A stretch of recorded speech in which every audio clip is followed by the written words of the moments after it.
Grabe, ang ganda ko na ng bulaklak ng dragon fruit ko. Ayan.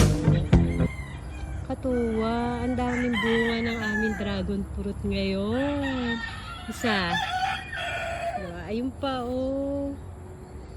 Ito pa. Ang dami. Madaming maha-harvest. Ayan, oh.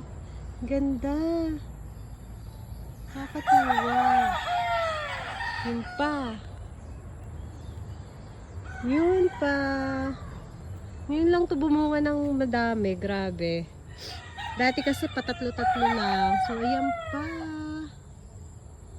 Tapos doon sa harapan namin, doon sa may gate, dami din bunga. Katuwa. Ayan, oh. Ibang puno rin yan. Oh, yan. Meron din bunga. Ayun pa. Ayun. Kakatuwa. Madami maha-harvest this year. Ito pa, oh. Andun kasi kanina ako sa kabilang side. Ito yung isang side. Oh, diba? Ang ganda ng bulaklak. Ayun pa, bubuka pa yun. Ang galing. Ayan. Yan ang aming dragon fruit. Si Ilay nagtanim yan dyan. So ito, may isa pa kaming natitirang pinya na hindi pa naka-harvest. Yan na lang. Medyo malaki-laki naman siya ng konti. Ayan. Pinapahinog lang. Malapit na yan. O, diba? Ari pa. Meron pa rin bunga aring dragon fruit na ari. Ayan, o. Katuwa. Ito pa yung isa. Ayan. Wow.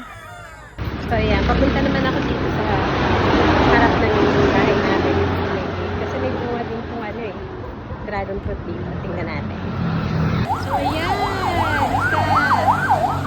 Isa.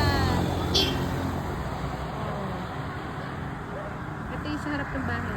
Sa highway. Ang dami din. Hala. Ito oh. Yan. Ito. Wow. Ito yung isa.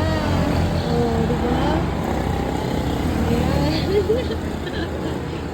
Ayun. Meron pang isa na pa. Yan. Tapos, ayun. Kadami. Oh, ay di sawa ngayon sa dragon fruit. So, yeah. Pabalik daw ulit tayo sa loob. Mainit. So, favorite namin ng dragon fruit. Kapag harvest, video ko ulit. So, yeah. Hanggang dito na lang. Thank you for watching, guys.